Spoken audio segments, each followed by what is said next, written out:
حي على الفلاح.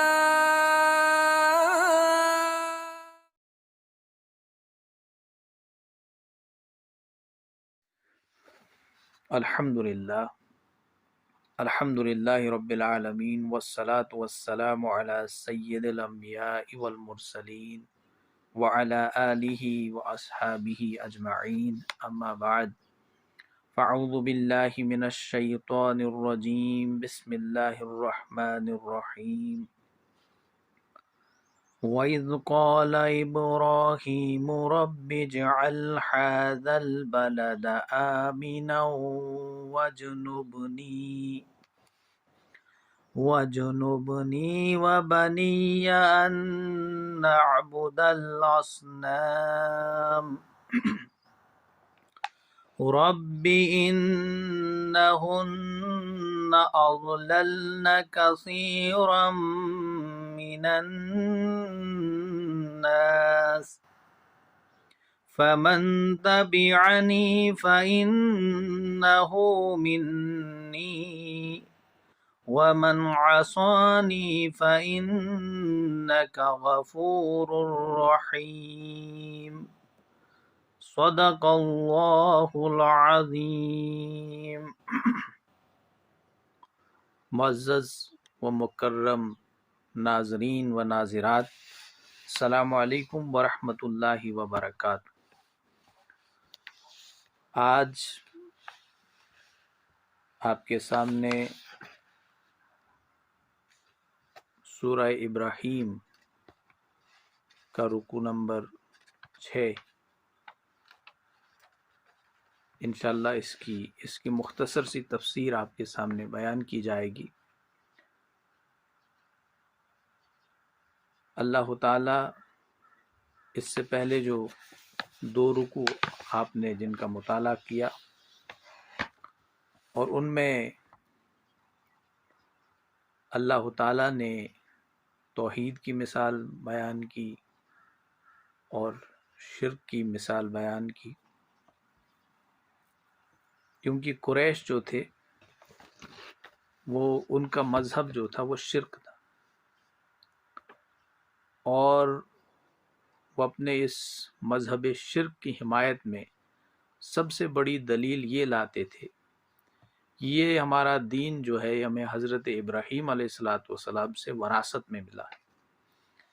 گویا کہ وہ بدبخت اپنے اس شرک اور مشرکانہ مذہب کو حضرت ابراہیم علیہ السلام کے ساتھ منسوب کرتے تھے۔ اب یہ جو رکوع ہے، اس رکوع میں اسی ہی دعوے کی تردید آ رہی ہے اور یہ حقیقت واضح کر دی گئی ہے کہ حضرت ابراہیم علیہ السلام ایک سرسبز اور شاداب علاقہ چھوڑ کر ہجرت کر کے اس وادی غیر ذی ذرہ میں اپنی ذریت کو اس لیے آباد کرنے آئے تھے تاکہ وہ اس میں خدائے واحد کی عبادت کا ایک مرکز قائم کریں، اور تاکہ ان کی اولاد جو ہے، ان کی جنریشنز جو ہوں، وہ تمام کی تمام شرک سے محفوظ رہ سکیں اور وہ صرف یہاں پر خدائے وحدہ لا شریک کی عبادت کریں۔ اور اس رکوع میں انہیں یہ بتلایا گیا کہ یہاں پر جو رزق کی فراوانی ہے یہ انہی کی دعاؤں کا نتیجہ ہے، انہی کی دعاؤں کا ثمرہ ہے، اور لیکن قریش کی بدبختی کی انتہا یہاں تک پہنچ چکی تھی کہ انہوں نے یہاں پر جو مکہ میں جو کچھ رزق کی فراوانی تھی وہ سارا اپنے معبودوں کے کھاتے میں ڈال دیا تھا۔ تو انہوں نے خدائے واحد کو چھوڑ کر اپنے بتوں کی عبادت بڑے زور و شور سے شروع کیا بلکہ صدیوں سے وہ وہاں پر کر رہے تھے، اور کعبہ میں 360 بت انہوں نے وہاں پر بنا رکھے تھے۔ اب یہ جو ہے یہ تمہید ہے، اسی کی روشنی میں یہ جو رکوع ہے اس کو ہم آج پڑھتے ہیں۔ اس کی پہلی آیت نمبر 35 میں اللہ تعالیٰ فرماتے ہیں وَإِذْ قَالَ إِبْرَاهِيمُ رَبِّ اجْعَلْ هَٰذَا الْبَلَدَ آمِنًا، اور یاد کرو جب ابراہیم علیہ السلام نے اپنے رب سے دعا کی اور دعا میں اللہ سے یہ التجا کی کہ اے میرے رب اس شہر مکہ کو امن کی جگہ بنا دے، سکون کی جگہ بنا دے، چین کی جگہ بنا دے، سینٹر آف پیس بنا دے۔ وَجْنُبْنِي وَبَنِيَّ أَن نَعْبُدَ الْأَصْنَامَ، اور مجھے اور میری اولاد کو بتوں کی پرستش کرنے سے بچا۔ دیکھیے یہ مضمون جو ہے وہ سورہ بقرہ میں بھی آیا ہے، جہاں پر حضرت ابراہیم علیہ السلام کا قصہ بیان ہوا ہے، اور حضرت ابراہیم علیہ السلام سے پہلے ہی جو تاریخ ہمارے سامنے موجود ہے، جو مذہبی کتابوں کے ذریعے سے انسان کو معلوم ہوئی ہے، اس کے مطابق اس وقت کا سب سے بڑا فتنہ جو تھا، سب سے بڑی گمراہی جو تھی، وہ بت پرستی تھی اور شرک تھی۔ حضرت ابراہیم علیہ السلام سے پہلے جتنے بھی اقوام تھی وہ سب شرک میں مبتلا تھی، اور اسی شرک کی پاداش میں ان کو منسیہ کر دیا گیا تھا روئے زمین سے۔ حضرت نوح علیہ السلام کی قوم شرک میں مبتلا تھی، حضرت ہود علیہ السلام کی قوم شرک میں مبتلا تھی، حضرت شعیب علیہ السلام کی قوم جن کے ایک خاص جرم کا ذکر قرآن مجید میں ہے، لیکن شرک میں وہ قوم بھی مبتلا تھی، قوم لوط بھی مبتلا تھی۔ جتنی بھی اقوام سابقہ تھی وہ شرک کی اس لعنت میں گرفتار تھی۔ تو آپ سے پہلے اور یہاں تک کہ آپ کی اپنی قوم کا حال بھی، مطلب حضرت ابراہیم علیہ السلام کی قوم کا حال بھی یہ تھا کہ انہوں نے ایک بہت بڑا بت خانہ بنا کے رکھا تھا اور بڑے بڑے بت وہاں پر سجا رکھے تھے۔ قرآن میں اس کا ذکر آتا ہے کہ ابراہیم علیہ السلام نے اس مشرکانہ ماحول میں جو ہے آنکھ کھولی اور کس طرح سے اس شرک کا جواب دیا، لاجک کے ساتھ، دلائل کے ساتھ وغیرہ۔ اور یہاں تک کہ یہ شرک جو تھا نبی محترم صلی اللہ علیہ وسلم کی بعثت کے وقت بھی اپنی پوری آب و تاب کے ساتھ مکہ کے معاشرے میں اپنی جڑ جو ہے وہ مضبوط کیے ہوئے تھا۔ تو ابراہیم علیہ السلام کا یہاں پر واقعہ جو ہے یہ بیان ہو رہا ہے کہ انہوں نے دعا کی، اپنے رب سے دعا کی، اے میرے پروردگار اس بے آب و گیا سرزمی میں خالص تیری عبادت کے لیے تیرے حکم سے آ پہنچا ہوں، اور اپنے رب سے دعا کی کہ اس کو امن کی جگہ بنا۔ اور اسی امن کی جگہ بنانے کی عوض جو ہے اللہ تعالیٰ نے اس کو حرم قرار دیا، اور وہاں پر ہر قسم کی قتل و غارت، ڈاکہ ڈکیتی، چوریاں اور جو بھی ایسے برے افعال ہیں جن کی وجہ سے انسانی سوسائٹی میں پیس لیسنس پیدا ہوتی ہے، اللہ تعالیٰ نے ان تمام چیزوں کو حرام قرار دیا، بند کر دیا۔ اور ساتھ ساتھ میں اللہ تعالیٰ نے وہاں پر 4 مہینے مخصوص کر دیے حج کے لیے۔ تو امن کے لیے اللہ تعالیٰ نے حضرت ابراہیم علیہ السلام کی دعا کو قبول کیا، اور یہ جو ہے کہ یہ حرم جو ہے اس جگہ کو قرار دیا گیا اور اس کو امن کی جگہ قرار دیا گیا، اور وہاں پر ہر قسم کے برے فعل، ہر قسم کے برے افعال کو کرنے کی ممانعت کر دی گئی۔ اور دوسری بات کہ انہوں نے اپنے رب سے یہ دعا بھی کی تھی کہ مجھے اور میری اولاد کو بت پرستی سے بچا۔ تو بت پرستی سے حضرت، دیکھیے یہ آپ کو قصہ معلوم ہوگا کہ حضرت ابراہیم علیہ السلام نے مکہ میں حضرت اسماعیل علیہ السلام کو بسایا تھا، اور چونکہ حضرت ابراہیم علیہ الصلاۃ والسلام کو دیکھیے، پیغمبر جو ہوتے ہیں، معرف القرآن میں مفتی محمد شفیع صاحب لکھتے ہیں، پیغمبر تو معصوم عن الخطا ہوتے ہیں، انہیں کسی بھی قسم کی معصیت میں مبتلا ہونا کا خطرہ نہیں ہوتا ہے، اور نہ ان کو شرک وغیرہ جیسی بہت بڑا جو جرم ہے اس میں مبتلا ہونے کا خطرہ ہوتا ہے۔ لیکن چونکہ جو پیغمبر ہوتے ہیں وہ ماڈل ہوتے ہیں، وہ نمونے ہوتے ہیں اپنی قوم کے لیے، انسانیت کے لیے، اس لیے انہوں نے دعا کی تھی یہاں پر اپنے رب سے کہ مجھے اور میری اولاد کو شرک سے بچائے رکھ، تاکہ ہر شخص آنے والے دور میں یہ دعا کرتا رہے اپنے رب سے کہ اس شرک کی، اس گناہ میں مبتلا ہونے سے مجھے بچا، اور اسی لیے انہوں نے یہ دعا کی تھی، ورنہ تو ان کی طرف جو ہے کوئی یہ گمان نہیں کر سکتا ہے کہ انہیں خطرہ خود کا تھا، بلکہ ماڈل ہوتے ہیں، نمونہ ہوتے ہیں، اس لیے انہوں نے اللہ تعالیٰ سے دعا کی تھی۔ اس کے بعد والی جو آیت ہے اللہ تعالیٰ فرماتے ہیں اس میں،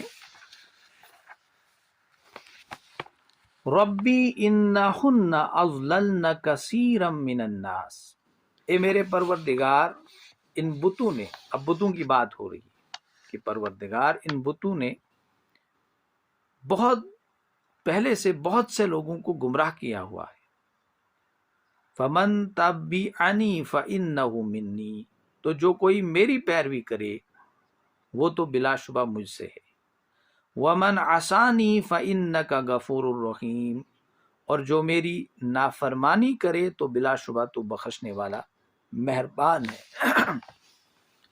دیکھیے، یہ بھی دعا حضرت ابراہیم علیہ الصلاۃ والسلام نے اپنے رب سے کی، اپنے پروردگار سے کی کہ یا اللہ،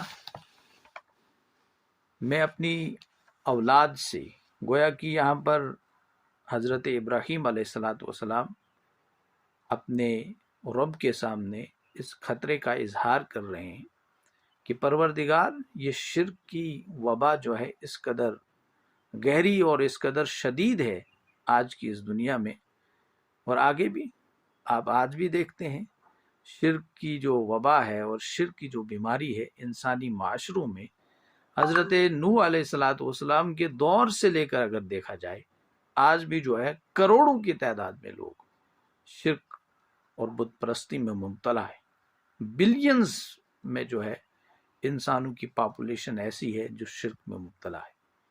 تو حضرت ابراہیم علیہ الصلاۃ والسلام نے اسی خطرے کا جو ہے ان کو احساس تھا کہ اس شرک نے اللہ تعالیٰ کی فرما برداری سے بہتوں کو جو ہے وہ غافل کر دیا ہے اور اپنی لپیٹ میں لیا ہے، اسی لیے انہوں نے جو ہے وہ یہ دعا کی، فرمایا کہ اے پروردگار، یہ شرک کی بیماری ایسی خطرناک ہے، ایسی گھناؤنی ہے کہ ایک عام انسان اس کو سمجھ نہیں سکتا ہے، اس لیے پیغمبروں نے دعائیں کی ہیں اس شرک سے نجات کی اور شرک سے بچنے کی۔ جس طرح امت مسلمہ اپنے آپ کو توحید کی اہل توحید کہتے ہیں، مونوتھیسٹک، مونوتھیزم کے ماننے والے ہیں، لیکن آج امت مسلمہ میں بھی ایک کثیر طبقہ جو ہے وہ شرک میں مبتلا ہے، فلسفے کے اعتبار سے دیکھا جائے شرک میں مبتلا ہے، عقیدے کے اعتبار سے دیکھا جائے ایک طبقہ ہمارے ہاں بھی موجود ہے جو شرک میں مبتلا ہے، انہوں نے اللہ کے سوا دوسروں کو جو ہے اللہ کے اختیارات گویا کہ تفویض کر دیے گئے، جو بھی خیر اور شر کا چشمہ جو ہے انہوں نے دوسروں کو بنا کے رکھا ہے، اور وہ سجدہ بھی دوسروں کی جگہ، دوسروں کے وہاں کر کے جاتے ہیں، قبروں پہ کرتے ہیں، ان کا طواف کرتے ہیں وغیرہ وغیرہ، یہ شرک آج بھی مبتلا ہے۔ ایک دوسرا ہے فلسفیانہ شرک، اس میں بھی لوگ مبتلا ہیں، مطلب پڑھے لکھے بہت زیادہ ہے لیکن فلسفے کی جو راستے سے جو شرک کے جراثیم ہیں ان کے اندر بھی پہنچ چکے ہیں، اور وہ اس کو ڈیفینڈ نہیں کر پا رہے ہیں، وہ اس کو انڈرسٹینڈ نہیں کر پا رہے ہیں کہ ایک بہت بڑا خطرہ ہے، اور دور جدید میں ایک بہت بڑا خطرہ آج بھی یہ موجود ہے، اور اس میں پڑھے لکھے جو ہے حضرات آج بھی ملوث ہیں۔ بہرحال اس پہ ابھی بات نہیں کریں گے، لیکن اللہ تعالیٰ سے حضرت ابراہیم علیہ السلام نے شرک کے متعلق دعا کی کہ پروردگار، اس شرک نے پہلے سے بہت سے لوگوں کو گمراہ کر رکھا ہے، تو جو کوئی میری پیروی کرے گا، گویا کہ یہ اپنی اولاد میں سے ان لوگوں سے اعلان برات کر رہے ہیں، حضرت ابراہیم علیہ السلام جو ان کے طریقہ سے ہٹ کر شرک اور بت پرستی میں مبتلا ہو۔ فرمایا جو اس معاملے میں میری پیروی کریں وہ تو بے شک مجھ سے ہیں اور میرے ہیں۔ گویا کہ قریش کو یہ بتایا جا رہا ہے کہ تم حضرت ابراہیم علیہ السلام کی طرف اپنی نسبت جو تم جوڑتے ہو اور کہتے ہو کہ یہ ہمیں ان سے ملا ہے، تمہارا ان کے ساتھ کوئی تعلق نہیں ہے۔ حضرت ابراہیم علیہ السلام کے ساتھ تعلق انہی لوگوں کا ہے جو اللہ کی توحید کے قائل ہیں، جو اللہ کو ماننے والے ہیں، جو نبی اکرم صلی اللہ علیہ وسلم کی رسالت کا اقرار کرنے والے ہیں، جو اللہ کی عبادت کرنے والے ہیں، جو مشرک ہیں، جو نجس ہیں، ان کا حضرت ابراہیم علیہ السلام کے ساتھ کوئی تعلق نہیں ہے۔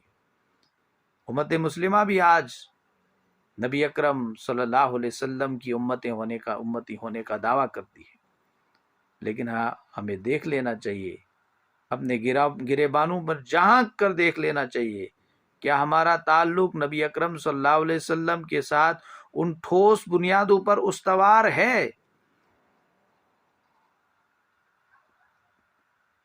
جن بنیادوں کا ذکر نبی اکرم صلی اللہ علیہ وسلم نے خود کیا ہے کہ ان بنیادوں پہ امت مسلمہ کو اپنے آپ کو کھڑا رکھنا ہے، تو ہے یہ جو ہے قابل غور بات ہے۔ اس پر تو ان کو بھی کہا جا رہا ہے، گویا کہ یہاں پر جو ہے فمن تبعنی فإنہ منی ومن عصانی فإنک غفور الرحیم، تو جو اس معاملے میں توحید کے معاملے میں میری پیروی کریں گے وہ مجھ سے ہیں، ان کا تعلق مجھ سے ہے، اور جو اس میں میری نافرمانی کریں، میری راہ سے ہٹ کر شرک اور بت پرستی میں مبتلا ہو، ان کا معاملہ میں تیرے حوالے کر رہا ہوں، ان کا میرے ساتھ کوئی تعلق نہیں ہے، تو ان کے ساتھ جو معاملہ کرنا چاہے پروردگار تو کر سکتا ہے، جس کا تو ان کو مستحق پائے گا ان کو وہ ان کے ساتھ وہ معاملہ کر دے، تو غفور الرحیم ہے، تو اس سے کسی ناانصافی کا کوئی اندیشہ نہیں، جو رحمت کے سزاوار ہوں گے تو اس سے ان کو محروم نہیں کرے گا۔ دیکھیے یہ امر یہاں پر ملحوظ رہنے کہ یہ شرک کرنے والوں کے لیے حضرت ابراہیم علیہ السلام کی طرف سے مغفرت کی دعا نہیں ہے، بلکہ صرف ان کے معاملے کو جیسے کہ انہوں نے اللہ تعالیٰ کو غفور الرحیم ہونے کی حیثیت سے حوالہ کر دیا۔ حضرت ابراہیم علیہ السلام نہایت نرم دل تھے، کہتے ہیں کہ ان کی زبان سے کبھی کسی کے لیے جو ہے عذاب کی یا بد دعا کا کوئی ایک لفظ بھی نہیں نکلا۔ کتنا ستایا گیا ان کو اپنے گھر میں، اپنے باپ نے ان کو گھر سے نکال دیا، پھر بھی جاتے جاتے کہا میں تیرے لیے جو ہے اپنے رب سے استغفار کرتا رہوں، کتنا ستایا گیا۔ اور مفسرین لکھتے ہیں کہ سب سے زیادہ توحید کے لیے، اللہ کی وحدانیت کے لیے اور شرک کے خلاف سب سے زیادہ کام جس نے کیا ہے وہ ہے حضرت ابراہیم علیہ السلام۔ سب سے زیادہ کام کرنے والی شخصیت مبارکہ حضرت ابراہیم علیہ السلام کی۔ تو اس کے بعد جو ہے آپ فرماتے ہیں یہ دعا ہے، گویا کہ اس پورے رکوع میں دعا ہی ہے جس کا ذکر یہاں پر قرآن مجید نے کیا ہے، نقل کیا ہے قرآن مجید نے ان کے اس دعا کو۔ ربنا انی اسکنت من ذریتی بواد غیر ذی زرع عند بیتک المحرم، اے ہمارے پروردگار میں نے اپنی اولاد کو یہاں پر آباد کیا ہے اس بے آب و گیا وادی میں تیرے محترم گھر کے پاس، عند بیتک المحرم، گویا کہ اے ہمارے پروردگار تیرے حکم کے مطابق، کیونکہ حضرت ابراہیم علیہ السلام فلسطین سے اگر آئے تھے خود نہیں آئے تھے بلکہ اللہ کا حکم تھا، انہوں نے جو بھی کام کیا اللہ کا حکم تھا. سورۃ البقرہ میں آیا وَإِذْ قَالَ إِبْرَاهِيمُ أَسْلِمْ قَالَ أَسْلَمْتُ لِرَبِّ الْعَالَمِينَ. جب بھی ابراہیم علیہ السلام سے فرمانبرداری کا مطالبہ کیا گیا تو انہوں نے کہا یا اللہ میں حاضر ہوں. اور اللہ تعالیٰ فرماتے ہیں کہ ہم نے ان کو پایا ہمیشہ اسلم قال اسلمت لرب العالمین، یا اللہ میں فرمانبرداری کے لیے حاضر ہوں اپنے پروردگار کی. تو ایک بندے کو ہر لمحہ ہر لحظہ اپنے رب کی فرمانبرداری کے لیے جو ہے وہ تیار رہنا چاہیے. تو حضرت ابراہیم علیہ السلام، ڈاکٹر اسرار صاحب اپنی تفسیر میں لکھتے ہیں کہ حضرت ابراہیم علیہ السلام کی دعا میں پہلے ربی ہے. دیکھیے یہاں پر ہے ربنا، یہاں پر پہلے اس سے پہلے تھا ربی، اے میرے پروردگار کا صیغہ آ رہا تھا، مگر اب جمع کا صیغہ آیا. تو معلوم ہوتا ہے، آپ لکھتے ہیں، ڈاکٹر اسرار صاحب لکھتے ہیں کہ معلوم ہوتا ہے کہ یہ دعا جب کی آپ نے اس وقت آپ کے ساتھ حضرت اسماعیل علیہ السلام بھی شامل ہوں. اور یہاں پر ان دا بیتک المحرم کے الفاظ سے وہ لکھتے ہیں کہ ان روایات کو تقویت ملتی ہے جن کے مطابق بیت اللہ کی تعمیر سب سے پہلے حضرت آدم علیہ السلام نے کی. اور ڈاکٹر اسرار صاحب اپنی تفسیر میں سورۃ البقرہ میں لکھتے ہیں وَإِذْ يَرْفَعُ إِبْرَاهِيمُ الْقَوَاعِدَ مِنَ الْبَيْتِ وَإِسْمَاعِيلُ، وہاں پر بھی لکھتے ہیں، اس میں لکھتے ہیں کہ وَإِذْ يَرْفَعُ، یرفع کا مطلب ہوتا ہے بنیاد پہلے موجود تھی، اب وہ مطلب موجود نہیں، بنیاد موجود ہے لیکن جو ڈھانچہ اوپر وہ موجود نہیں ہے. اب دوبارہ سے آلریڈی موجود بنیاد سے کسی چیز کو اوپر کھڑا کرنا، تعمیر کرنا، اس کو کہتے ہیں یرفع. تو وہ کہتے ہیں یرفع اٹھانا. جب حضرت ابراہیم علیہ السلام نے اور حضرت اسماعیل علیہ السلام نے کعبہ کی دیواریں اٹھائیں، بنیاد نہیں ڈالی. تو یہ عام طور پر جو ہے لوگوں میں خیال جو ہے عام طور پر پایا جاتا ہے، وہ کہتے ہیں کہ یہ جو کعبہ ہے اس کی بنیاد حضرت ابراہیم علیہ السلام نے رکھی. لیکن قرآن جو ہے، قرآن کے مطابق، قرآن کے الفاظ کے مطابق اس کی بنیاد حضرت آدم علیہ السلام سے، اور بخاری کی جو حدیث ہے، معروف حدیث جس کے راوی حضرت عبداللہ بن عباس رضی اللہ تعالی عنہ ہے، اور اس میں جو مفصل قصہ بیان ہوا ہے کہ کس طرح سے حضرت ابراہیم علیہ السلام نے حضرت ہاجرہ اور ان کے فرزند حضرت اسماعیل علیہ السلام کو مکہ کے بے آب و گیا سرزمین میں، اس علاقے میں چھوڑا اور اب چلے گئے، واپس چلے جا رہے تھے. اور وہاں پر اسی حدیث میں آیا ہے کہ وہاں پر کعبہ جو تھا اس وقت ایک ٹیلا نما جو ہے جگہ تھی، وہ سیلاب کی زد میں آ کر جو ہے وہ گر گئی تھی. وہ کعبہ کی دیوار جو تھی، جو کعبہ وہاں پر حضرت آدم علیہ السلام نے جو ہے تعمیر کیا تھا، سیلاب کی وجہ سے، طوفانوں کی وجہ سے وغیرہ، لیکن وہ ٹیلے کی شکل میں ابھی تک موجود تھا، گویا کہ وہاں پر وہ بنیاد موجود تھی. اور بعد میں حضرت ابراہیم علیہ السلام نے اور حضرت اسماعیل علیہ السلام نے کعبہ کو وہاں پر تعمیر کیا. اور اس میں جو ہے بڑا اختلاف ہے علماء کرام کے ہاں.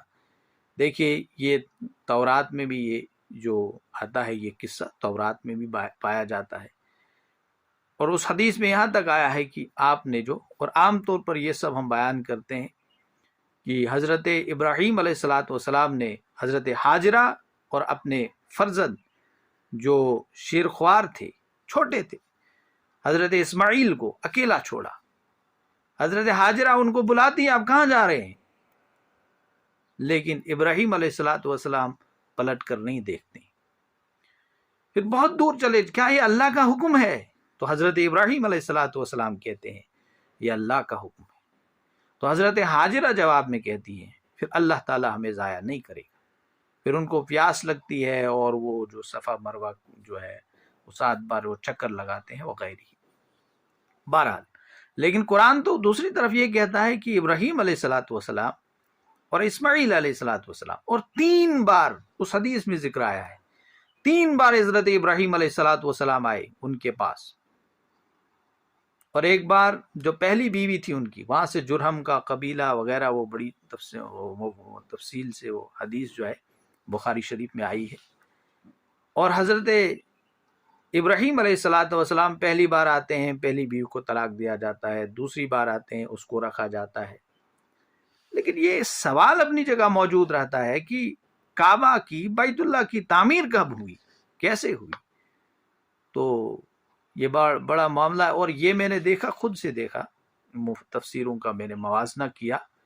اور ارض القرآن جو ہے علامہ سید سلیمان ندوی صاحب نے لکھی ہے، ارض القرآن کے نام سے کتاب لکھی ہے انہوں نے، بڑا تاریخی مواد اور بڑی مستند کتاب ہے.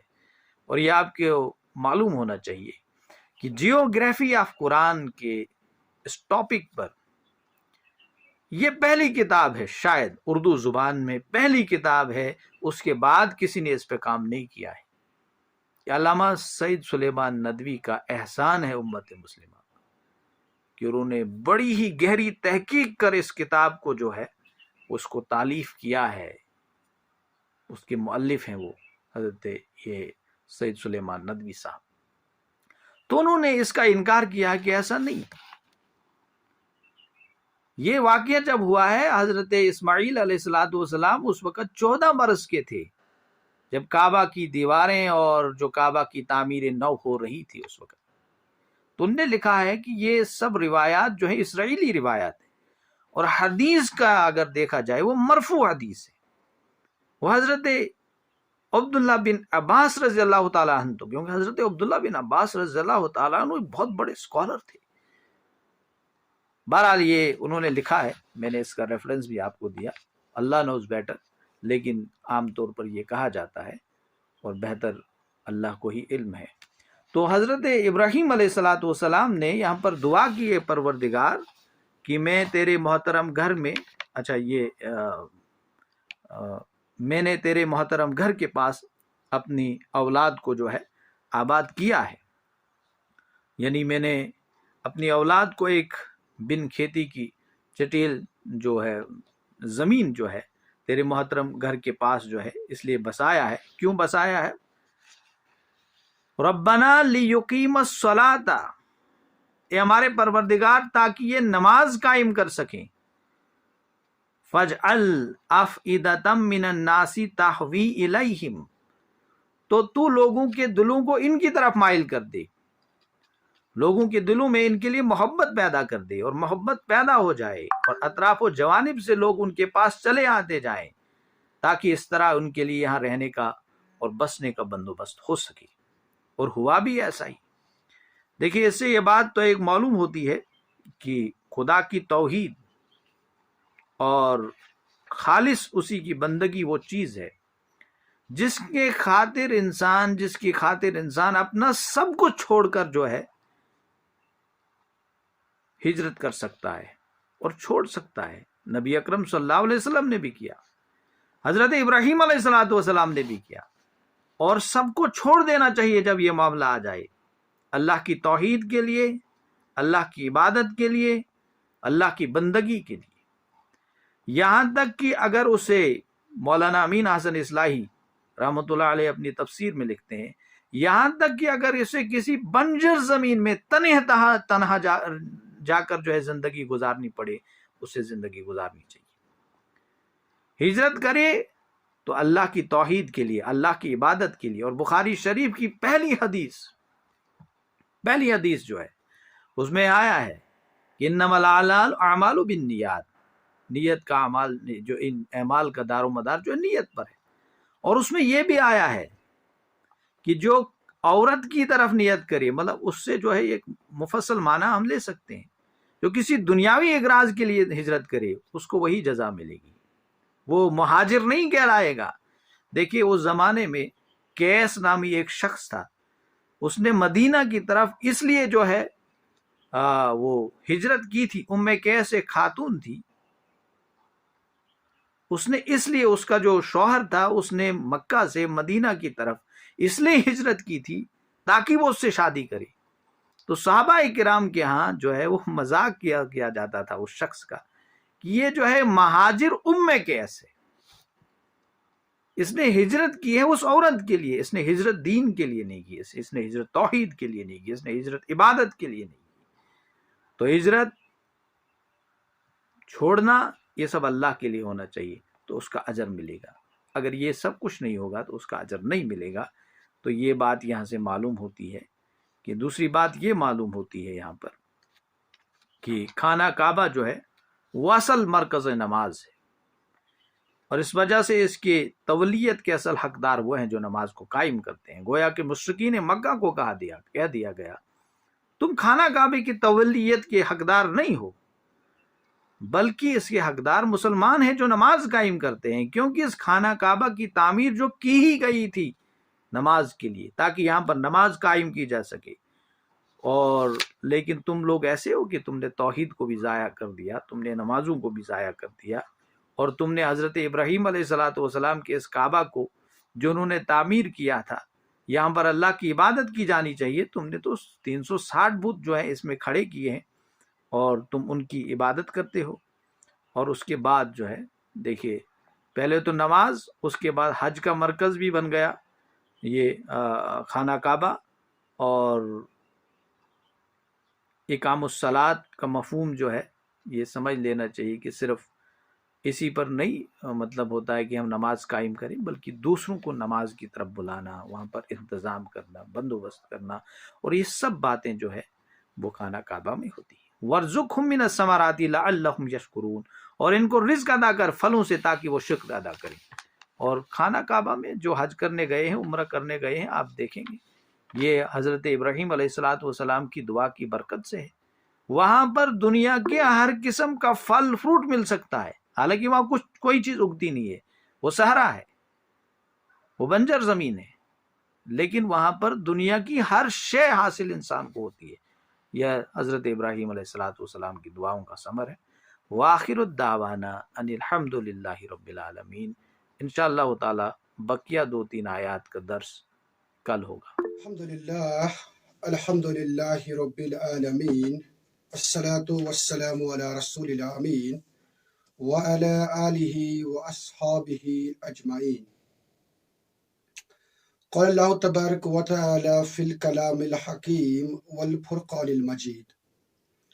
فاعوذ باللہ السمیع العلیم من الشیطان الرجیم. بسم اللہ الرحمن الرحیم.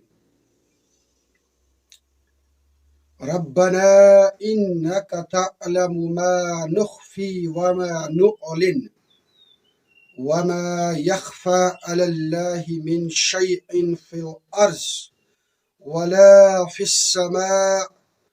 الحمد لله الذي وهب لي على الكبر إسماعيل وإسحاق إن ربي لسميع الدعاء. آمنت بالله صدق الله العلي العظيم. اللهم ربنا أرنا الحق حقا وارزقنا اتباعه وأرنا الباطل باطلا وارزقنا اجتنابه. رب اشرح لي صدري ويسر لي أمري واحلل عقدة من لساني يفقهوا قولي. رب زدني علما رب زدني علما نافعا. السلام علیکم ورحمۃ اللہ. محترم ناظرین و ناظرات، امید ہے آپ سب بخیر و عافیت ہوں گے. درس قرآن کے آج کے شمارے کے ساتھ میں آپ کی خدمت میں حاضر ہوں. رکوع نمبر 6 سورہ ابراہیم کے حوالے سے اس کی جو آخری چند آیات ہیں، 4 آیات ہیں، یہ ابھی باقی ہیں. اس سے پہلے اس رکوع کا جو حصہ ہے وہ آپ شہباز صاحب کی زبانی سن چکے ہیں. تو آج اس رکوع کی جو بقیہ آیات بینات ہیں ان کا ہم مطالعہ کریں گے انشاءاللہ المستعان. دیکھیے اس رکوع کے اندر ہم نے حضرت ابراہیم علیہ السلام کا کریکٹر دیکھا، ان کا طرز عمل دیکھا، ان کی حلیمی، ان کی بردباری اور ان کی بندگی دیکھی. چنانچہ حضرت ابراہیم علیہ السلام یہودیوں کے نزدیک بھی اور عیسائیوں کے نزدیک بھی اور اس کے ساتھ ساتھ مسلمانوں کے نزدیک بھی ان کے پیشوا ہیں، اور ان کی مثال وہ لوگ بھی پیش کرتے ہیں اور ہم بھی پیش کرتے ہیں. لیکن حضرت ابراہیم علیہ السلام کا جو اصل کریکٹر ہے، ان کی جو اصل شخصیت ہے، وہ مشرکین مکہ کے سامنے پیش کی جا رہی ہے، اور انہیں بتلا دیا جاتا ہے کہ دیکھو حضرت ابراہیم علیہ السلام اتنے برگزیدہ پیغمبر تھے، اور اس کے بعد ان کی بندگی کا حال اتنا زبردست تھا کہ خلیل اللہ کا لقب پانے کے بعد بھی اللہ تبارک و تعالیٰ کے سامنے گڑ گڑاتے ہیں، سرب سجود ہوتے ہیں، اپنے گناہوں کی تلافی چاہتے ہیں، اور ساتھ ساتھ اپنے جو پیشرو ہیں ان کے حوالے سے بھی اللہ تعالیٰ سے دعا کرتے ہیں۔ یہ ہے بندگی کا مقام جو کہ قابل نمونہ ہے۔ آپ اللہ کی راہ میں بڑی بڑی قربانیاں دیتے ہو، بڑا پیسہ خرچ کرتے ہو، نمازوں کا اہتمام کرتے ہو، زکوٰۃ بھی دیتے ہو، سال 2 سال کے بعد عمرہ کرنے کے لیے بھی مکہ شریف چلے جاتے ہو، تہجد گزار بھی ہو، آپ اپنے طور پر آپ ہر روز بڑے بڑے کارنامے انجام دیتے ہو، لیکن ان تمام کارناموں کے پیچھے اگر آپ کے پاس خاک ساری نہ ہو، اگر آپ کے پاس یہ جذبہ نہ ہو کہ یا اللہ میں یہ سب کچھ کر رہا ہوں لیکن مجھے ابھی بھی اطمینان نہیں ہے کہ آیا آپ میری اس بندگی کو، میرے اس بندگی کے طرز عمل کو قبول فرما رہے ہیں یا نہیں، اس لیے آپ ان تمام اعمال کے بعد بھی اللہ تبارک و تعالیٰ سے دعا کرتے ہو، التجا کرتے ہو، گناہوں کی تلافی چاہتے ہو، اپنے اعمال کی قبولیت اللہ تبارک و تعالیٰ سے چاہتے ہو۔ یہ ہے بندگی کا وہ مقام، یہ ہے بندگی کا وہ سٹائل جو حضرت ابراہیم علیہ السلام نے ہمیں سکھایا، اور یہی طرز عمل، یہی انداز بندگی ہمیں اپنے محترم نبی صلی اللہ علیہ وسلم نے سکھایا۔ چنانچہ ہم دیکھ رہے ہیں کہ مکہ فتح ہونے کے بعد، مسلمانوں کو سیاسی قوت حاصل ہونے کے بعد، مشرکین مکہ کو زیر کرنے کے بعد، خطرناک دشمنوں کو زیر کرنے کے بعد نبی علیہ السلام سے کیا کہا جا رہا ہے؟ فَسَبِّحْ بِحَمْدِ رَبِّكَ وَاسْتَغْفِرْ۔ اتنا بڑا کارنامہ انجام دینے کے بعد بھی آپ کو چاہیے کہ اللہ تبارک و تعالیٰ کے سامنے زیادہ خشیت کے ساتھ،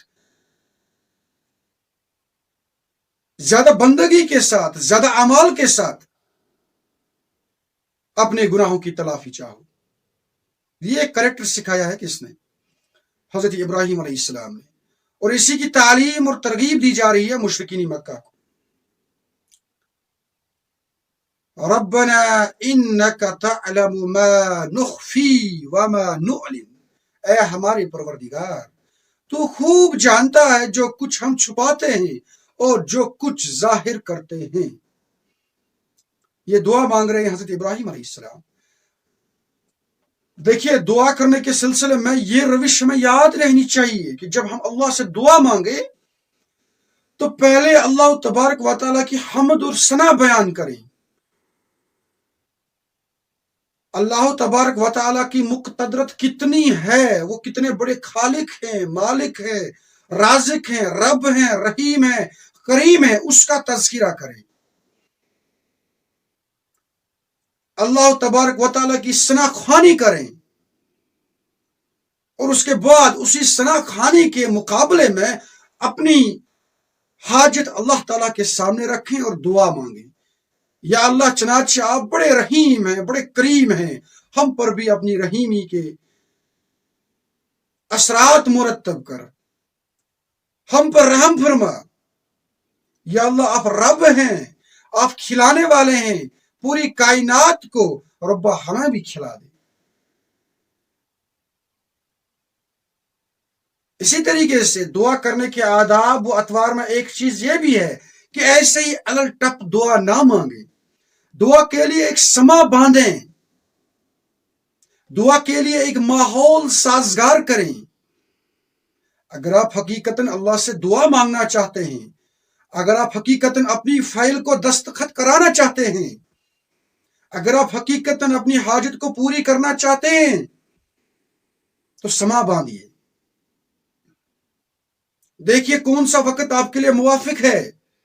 دعا کرنے سے پہلے کوئی اچھا عمل کریں.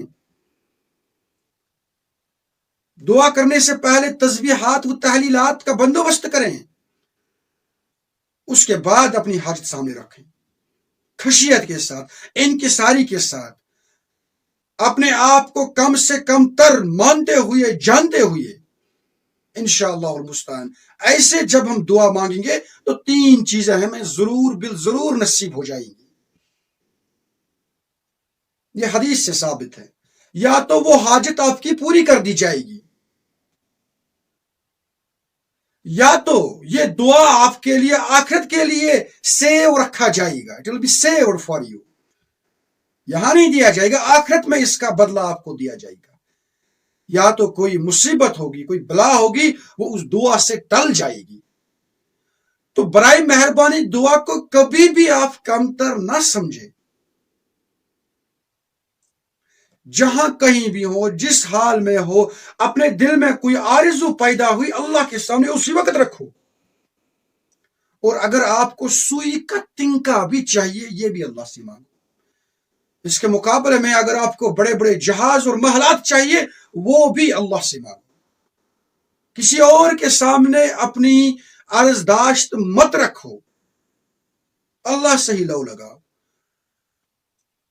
دیکھیے یہ ایک باطنی کیفیت ہے، لیکن اس باطنی کیفیت کے اندر بھی ایک دم ہے، اس کے اندر بھی ایک وقت ہے.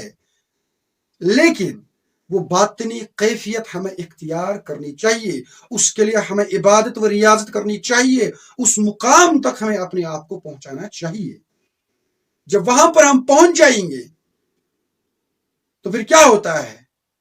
ہاتھ تو آپ کے ہوتے ہیں، لیکن ان سے جو کام ہوتا ہے وہ اللہ کا کام ہوتا ہے. آنکھیں تو آپ کی ہوتی ہیں، لیکن آنکھیں جو کچھ دیکھتی ہیں وہی دیکھتی ہیں جو اللہ دکھاتا ہے، جو اللہ کو دیکھنا پسند ہے. یہ زبان تو آپ کی ہے، اس پر آپ کا اختیار ہے، لیکن یہ زبان پھر وہی کچھ بولتی ہے جو اللہ کو سننا پسند ہوتا ہے.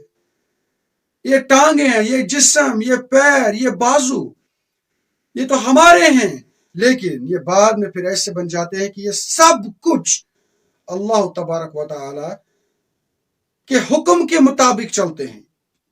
یہ ہے بندگی کا وہ مقام، یہ ہے عبودیت کا وہ مقام جو حضرت ابراہیم علیہ السلام ہمیں ان دعاؤں کی وساطت سے سکھا رہے ہیں. اللہ تعالیٰ سے کہتے ہیں کہ یا اللہ، تو خوب جانتا ہے جو کچھ ہم چھپاتے ہیں، اور تو وہ بھی جانتا ہے جو کچھ کل کائنات میں چھپا ہوا ہے، یا جو کچھ ہم ظاہر کر رہے ہیں، یا کل کائنات میں ہمارے لیے ظاہر ہے. وَمَا يَخْفَى عَلَى اللَّهِ مِنْ شَيْءٍ فِي الْأَرْضِ وَلَا فِي السَّمَاءِ. اور اللہ پر تو کوئی شے مخفی نہیں، زمین میں اور نہ آسمان میں. یا اللہ، یہ غیب کا مسئلہ ہے، یہ غیب کی باتیں یہ ہمارے لیے ہیں. آپ کی نظر اس کائنات کے ذرے ذرے پر ہے. اس کائنات کے جہاں جس کہیں مقام پر جو کوئی چیز ہے وہ کس حال میں ہے، اس کے ساتھ کیا بننے والا ہے، اس سے بھی آپ بخوبی واقف ہیں. آیت نمبر 39. الحمدللہ الذی، کل شکر، کل ثنا، کل تعریفیں اس اللہ کے لیے ہیں. وَحَبْ لِي عَلَى الْكِبَرِ، جس نے مجھے عطا فرمائے بڑھاپے میں اسماعیل و اسحاق، اسماعیل کو اور اسحاق کو. اب پھر سے اللہ تبارک و تعالیٰ کی بڑائی، کبریائی حضرت ابراہیم علیہ السلام بیان کر رہے ہیں. یا اللہ، تو تیرے لیے سب کچھ ہے، تیرے لیے کل ثنا ہے. یہ آپ ہی کے دست قدرت میں ہے کہ لوگ سمجھتے ہیں کہ ادھیڑ عمر میں جانے کے بعد آپ سے بچہ پیدا نہیں ہوگا، لیکن یہ آپ ہی کی بڑائی ہے، یہ آپ ہی کا اختیار ہے، یہ آپ ہی کی قدرت ہے کہ بڑھاپے میں بھی آپ نے مجھے اسماعیل اور اسحاق کو عطا فرمایا.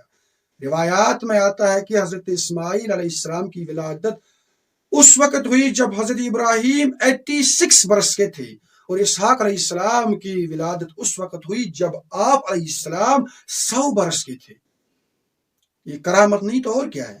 ان ربی لسمیع الدعاء، یقیناً میرا پروردگار دعاؤں کا سننے والا ہے.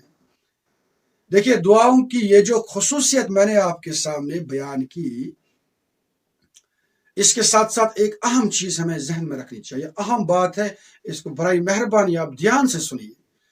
وہ یہ ہے کہ ہم لوگ آج کل سب کچھ دعاؤں پر چھوڑ دیتے ہیں. ہر کسی کو دعا کرنے کے لیے استدعا کرتے ہیں. خود بھی کہتے ہیں don't under estimate the power of دعا. دعا سے تقدیر بدل سکتی ہے. دعا سے ہمیں قوت نصیب ہو جائے گی. دعا سے اسرائیل برباد ہوگا. دعا سے اسلام دشمن قوتیں برباد ہو جائیں گی. دعا سے مجھے بڑا مرتبہ اور بڑا نصیب حاصل ہوگا. غلط، سراسر غلط. دعا کی اپنی ویلیو ہے، اپنی وقت ہے. ابھی جیسا کہ میں نے آپ سے کہا کہ دعا مانگنے سے پہلے کوئی اچھا عمل کریں. یہ اچھا عمل زیادہ بہتر رہے گا کہ اگر آپ اس دعا کے حوالے سے وہ پریکٹیکل کامیں انجام دیں جن سے آپ کی دعا کوئی مطابقت رکھتی ہے. مثال کے طور پر مجھے کوئی حاجت ہے. اس حاجت کے لیے فزیکل فینومینا آف نیچر میں، دنیا میں، میرے آس پاس میں جتنے مشاغل مجھے انجام دینے ہیں، جتنا کچھ فزیکل ورک مجھے کرنا ہے وہ میں کروں، اس کے بعد دعا کروں. امت مسلمہ کو آج یہ بہت بڑی بیماری لاحق ہوئی ہے کہ دعا کچھ نہیں کرتے ہیں. دعا اللہ تبھی سنتے ہیں جب ہم کچھ کریں گے. بھائی آپ نے کچھ نہیں کیا ہے، آپ کھڑے اٹھے ہی نہیں، یہاں کرسی پر بیٹھے بیٹھے دعا کر رہے، یا اللہ مجھے پلاؤ کھلاؤ، مجھے گاڑی دے، مجھے عزت دے، مجھے رتبہ دے.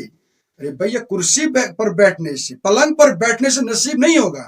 اٹھو، باہر کی دنیا میں جاؤ، وہاں پر تقدو کرو، محنت کرو، کوشش کرو، وہ تمام اسباب اختیار کرو جو اللہ نے اس کائنات میں اس حاجت کو پوری کرنے کے لیے رکھی ہیں. ان کو خود سے کرو، اس کے بعد اللہ سے دعا مانگو، اور ساتھ ساتھ اللہ سے دعا مانگو. سب کچھ دعا پر نہیں رکھنا چاہیے. امت مسلمہ اس وقت قسم پرسی کی حالت میں مساجد میں دعا کرتے ہیں، ہر شب دعا کرتے ہیں، ہر جمعہ دعا کرتے ہیں، خصوصی دعاؤں کا اہتمام کرتے ہیں. اب تو رمضان آنے والا ہے، اب دیکھیں گے آپ ہر نماز میں امت مسلمہ کے عروج کے لیے دعا کریں گے. میں سمجھتا ہوں یہ ہم اپنے ساتھ مذاق کر رہے ہیں. بھائی اتوار افعال تو گہروں جیسے ہیں، اسلامی نظام کی خاطر کوئی کام نہیں کرتے ہیں. قرآن کے بلند و بالا ہونے کے لیے کوئی خاص ترکیب نہیں کر رہے ہیں، استعمال نہیں کر رہے ہیں، تعلیم حاصل نہیں کر رہے ہیں، بردباری کا مظاہرہ نہیں کرتے ہیں، پڑھتے نہیں ہیں، قرآن نہیں کھولتے ہیں، سیرت طیبہ کا مطالعہ نہیں کرتے ہیں، اپنی زندگی کو اس نہج پر نہیں ڈھالتے ہیں جس نہج پر ڈالا تھا اپنی زندگیوں کو صحابہ کبار نے. ایسے ہی مساجد میں چلے جاتے ہیں، اللہ سے دعا مانگتے ہیں. یہ کوئی طریقہ ہے دعا مانگنے کا؟ پہلے اسباب اختیار کرو، ساتھ ساتھ اس کے بعد دعائیں مانگا کرو، تب جا کر ہماری دعائیں قبول ہو جائیں گی. نبی علیہ السلام بھی ایسے ہی بیٹھ جاتے، نبی علیہ السلام سے زیادہ کس کو کنٹیکٹ تھا اللہ تبارک و تعالیٰ سے؟ ہاٹ لائن تھی 24/7. وہ بیٹھے رہتے اپنے گھر میں ایسے ہی دعا مانگتے، یا اللہ مجھے کیوں اتنی اذیت دی جا رہی ہے، مجھے کیوں اتنی محنت اور کوشش کرنی پڑتی ہے، میرے صحابہ پر اتنے مصائب اور غم کے پہاڑ کیوں برس رہے ہیں. چل ایسے ہی ہمیں اسلامی نظام عطا فرما، ایسے ہی ان لوگوں کی ہدایت کر. نبی علیہ السلام نے بھی اسباب اختیار کیے، اور بلکہ بعض جگہوں پر ہم دیکھتے ہیں کہ صحابہ کبار نے اس چیز کو منع کیا، اس چیز کو حق ہونے کے باوجود اس چیز کی ترغیب نہیں دلائی. مثال کے طور پر حضرت عمر رضی اللہ تعالیٰ عنہ سے ایک واقعہ منسوب ہے کہ کہا گیا جس نے لا الہ الا اللہ کہا وہ تو جنت میں چلا گیا. اس پر حضرت عمر رضی اللہ تعالیٰ عنہ نے اپنی رولنگ مزید بڑھا دی اور کہا لوگوں کو اس طریقے کی ترغیبات مت دیا کرو، وہ بس پھر سوئے رہیں گے، عالم اسباب میں نہیں جائیں گے، وہاں پر تقدو نہیں کریں گے. ان شارٹ دعا کی اپنی ایک طاقت ہے، لیکن عالم اسباب میں جانے کے بعد. آیت نمبر 40، رب اجعلنی مقیم الصلاۃ ومن ذریتی، اے میرے پروردگار مجھے بنا دے نماز قائم کرنے والا اور میری اولاد میں سے بھی وہ لوگ اٹھ جائیں جو نماز کو قائم کریں۔ اس طرح سے یہ بات ثابت ہوتی ہے کہ نماز حضرت ابراہیم علیہ السلام کی شریعت میں بھی ایک اہم رکن تھی، اور کیوں نہ ہو، نماز کی جو خصوصیت ہے، نماز کا جو کریکٹرسٹک فیچر ہے، اس کی طرف جب ہم جائیں گے تو ضرور بالضرور نماز کا ہر ایک شریعت میں ہونا ضروری تھا۔ نماز میں احساس سے بندگی ہے۔ دیکھو، حقیقت میں اللہ تعالیٰ کو ہماری نماز نہیں چاہیے۔ اللہ اصل میں ہم سے چاہتا ہے کہ ہم اپنی مجموعی زندگی کو اس کے حکم کے مطابق چلائیں۔ یہ نماز پھر کس لیے ہے؟ یہ ہے احساس سے بندگی کو قائم رکھنے کے لیے۔ مجھے اللہ تعالیٰ کا حکم ہے 24 گھنٹوں میں ان مواقع پر میں تمام لوہ لنگر کو پیچھے چھوڑوں، اللہ اکبر کہوں، اور اللہ کی جناب میں 5 منٹ اور 10 منٹ یکسوئی کے ساتھ صرف کروں، اس کے ساتھ باتیں کروں، اس کو بتاؤں کہ یا اللہ ابھی میں یہ کام کر کے آیا ہوں، مجھے اس میں ذرا سی ڈیفیکلٹی ہے، مجھے عنایت فرما۔ یہ جو اللہ کے ساتھ تعلق ہے وہ اس سے استوار ہوتا ہے۔ اس سے فرض شناسی کا احساس انسان پر طاری ہو جاتا ہے کہ یا اللہ آپ کے بے شمار احسانات ہیں مجھ پر، آپ نے حکم دیا اور میں چلا آیا آپ کے دربار میں۔ مسجد سے اذان آئی حی علی الصلاۃ، یا مؤذن نے اذان نہیں دی یا آپ نے اذان دی، میں چلا آیا آپ سے ملاقات کرنے کے لیے۔ نماز کے اندر مشق اطاعت ہے۔ ملٹری کیمپس میں جب آفیسر وسل کرتا ہے، تمام کے تمام کیڈٹ سامنے آ جاتے ہیں اور ساودھان کے ساتھ وہ کھڑے ہو جاتے ہیں اور دیکھتے ہیں کون سا حکم ہمیں مل جائے گا، اس کی ہم پاسداری کریں گے۔ یہ اصل میں مطلب ہے نماز کا، کہ تمام کچھ پیچھے چھوڑ دیا، جو جہاں جس حال میں ہے وہی کا وہی رہ گیا، اللہ کی جناب میں چلا گیا۔ اس طرح سے اس طریقے سے نماز سے خدا کا خوف غالب ہو جاتا ہے۔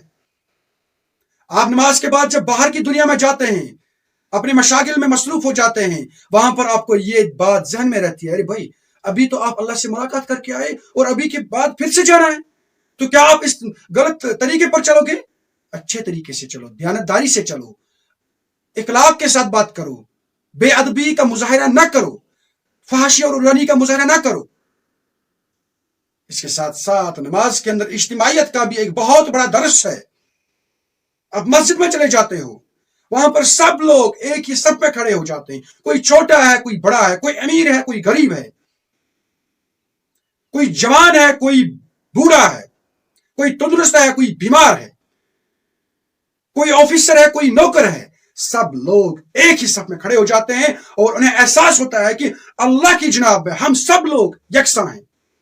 اللہ کی جناب میں اگر کوئی بڑا ہے تو بس وہی ہے جس کا تعلق اس نماز میں اللہ کے ساتھ زیادہ ہوتا ہے، جس کی اللہ زیادہ سنتا ہے، جس کو اللہ کا تقوی زیادہ ہوتا ہے۔ یہ فلسفہ ہے نماز کا۔ اس کے بعد اب دیکھ لیجئے نماز کے اندر جو کلمات ہم پڑھتے ہیں، ان کلمات کا معنی کیا ہے، وہ کلمات ہم کیا سکھاتے ہیں۔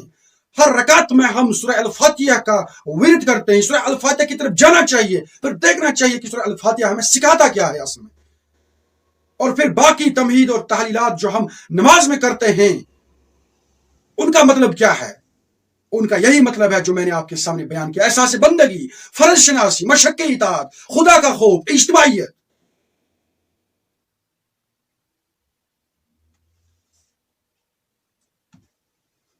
تو اس طرح سے یہ دعا مانگی تھی حضرت ابراہیم علیہ السلام نے، اے میرے پروردگار مجھے بنا دے نماز قائم کرنے والا، اور میری اولاد میں سے بھی ایسے لوگ ہوں جو نماز قائم کرنے والے ہوں۔ ہم حضرت ابراہیم علیہ السلام کی اولاد میں سے ہیں، اور آج ہمیں اپنے اوپر نظر ڈالنی چاہیے کہ ہماری مساجدیں کتنی آباد ہیں، ہمارے نوجوانوں کا تعلق مسجد کے ساتھ کتنا استوار ہے،